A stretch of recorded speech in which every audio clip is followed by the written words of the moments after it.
before stepping into the looking around, because I find that to be quite curious, and we'll relate that to psychedelics a little bit or later in Yeah. the interview. But specifically going through these four pillars: the waking up, growing up, or waking up, cleaning up, growing up, looking around, sort of like one after another, starting with waking up. Yeah. So the waking up process is really, so basically we step back and we look at the four pillars. They seem to encompass all the necessary transformations that a person has to go through to be a completely perfected being. I don't know if that's actually possible, but those are the dimensions that you want to be moving up on.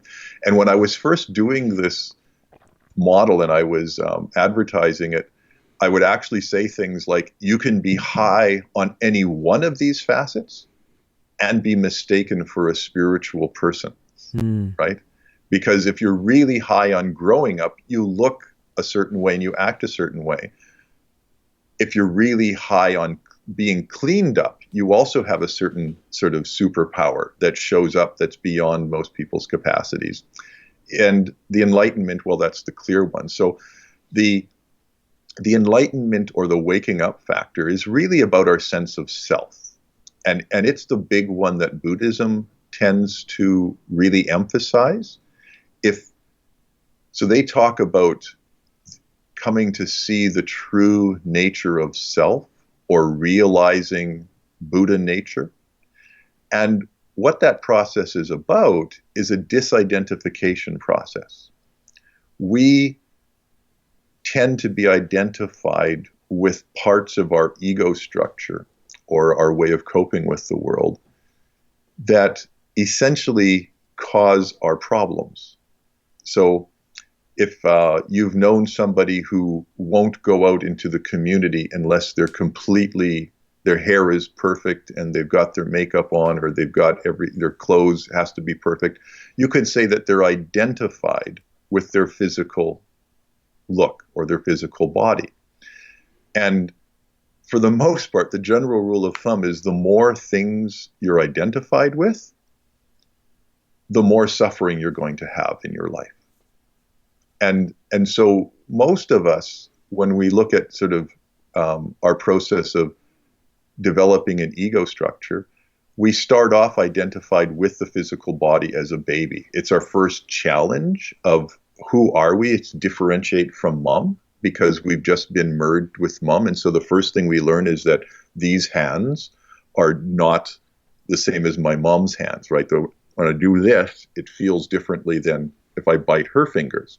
So there's this sense of I am my body that kids go through. And then they move into like the terrible twos, or that time when they start to discover that if they're emotional, they can start to like impact their parents and they can have temper tantrums. And literally when they get angry, they are their anger. And that's all there is. They're raging. And when they're crying, they're crying. I don't know if you've ever been like at a playground when a kid hurts themselves and they're just wailing at the top of their lungs. They come running over to mommy or daddy. They get a big hug and they feel comforted and soothed. And then all of a sudden, bang, the crying's completely gone and they're laughing and they're identified with that new state, right? And the old thing is gone. And Yeah, so I know all about that, the actually. expression. as an uncle, Because yeah. yeah, that's cool. So that identification with emotions, they are their pain, and it's very, very real. Now, a few years later, especially as you're going into teenagehood, you're going to, or probably much younger, you're going to be told, stop having that tantrum, or you're not going to get dessert after, or I'm going to put you in your bed. And so suddenly you have to recognize that you are having an anger outburst, and you have to control your emotions. You can't be your emotions. And so we basically now move up and identify with our thoughts. And most people stop there. So we started off identified with our body. We left that. We identified with our emotions. And then we leave that and we're identified with our thoughts, and we can control our emotions and we can control our body. That's how you get kids to sit still in school when it's a very unnatural process. You get a very heavy cognitive overlay on that. And the fact that you are your thoughts is probably one of the biggest challenges for people sitting down to meditate. Because when they go to put their attention on their breath or the candle, their thoughts come up, and instead of taking them as objects, they get right into that. And they get, it's very real. They think whatever they're concerned about is very important, and they find themselves off in that particular little dream world. Mm-hmm. Mm-hmm. And it takes a while to pull your sense of self out of the thinking process and say, oh, those are thoughts. I want to put my attention here. And so you're learning to disidentify from your thought or your thinking process. You need to continue that process of not being your thoughts, not being your creativity, not being whatever's arising until, and this is what the Vipassana process is. Have you done Vipassana? I have not. No. In my younger days, I was a little bit more likely to push the boundaries, which ended up getting me hurt several times. But in that time frame, when I would have been most ripe to just jump into a 10-day silent, Vipassana retreat, I didn't. Right. And since then, I have several resistance manifesting excuses, such as responsibilities and work, and underneath all of that is fear. But no, I have not done a Vipassana. Okay. So one of the stages that's fairly common, but it's fairly advanced, is that, and also I'll describe my experience of it, is that you get really quiet and your thoughts have stopped a while ago. So there is just this no thinking mind. And as a sidebar here, I really get upset when some teachers say, you're never going to stop thinking. It's just part of who you are. So just learn to ignore that. Well, they clearly haven't done deep meditation, because when you've gone into deeper states of meditation, the thinking process does stop.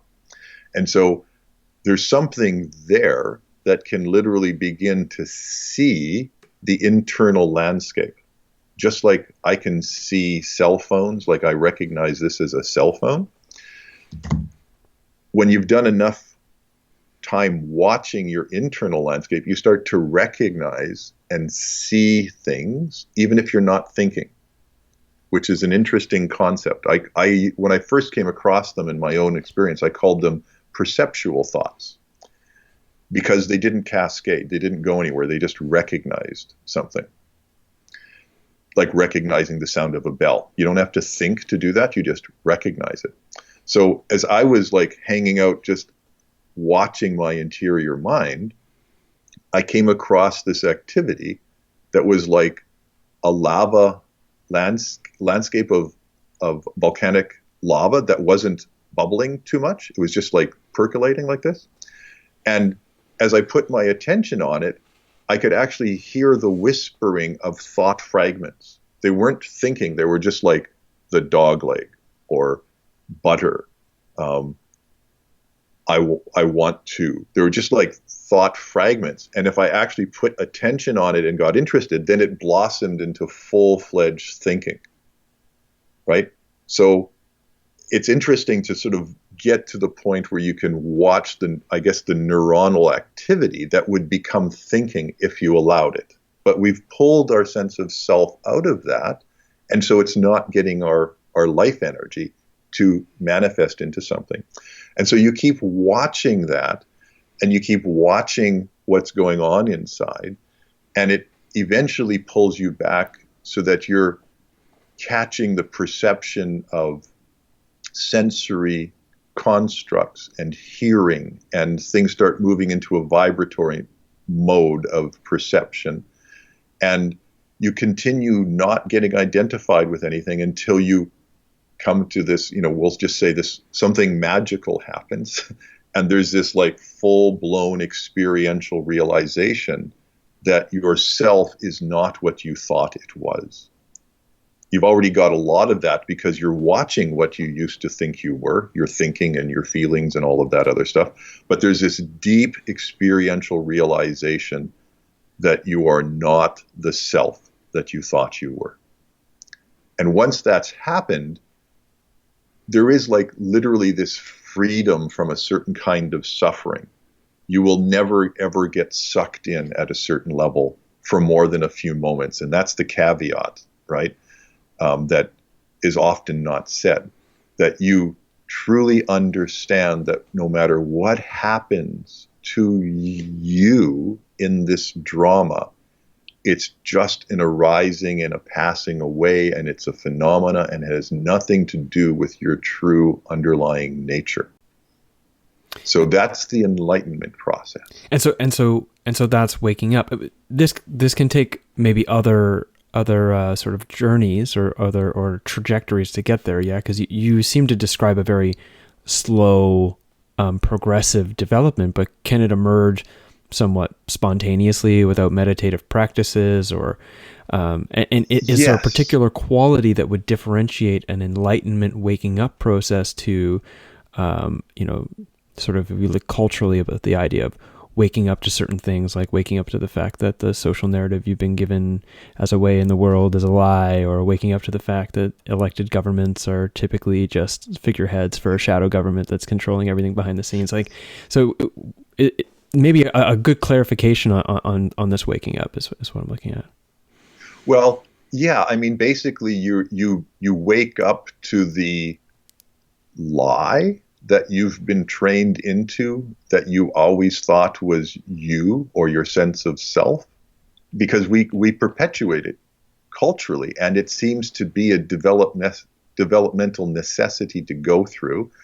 But just like we realize we're not our body, we get a really deep realization that we are not our ego structure, that we're not whatever it is we thought we were. We're not that. And so what are we? Well, that's the big question.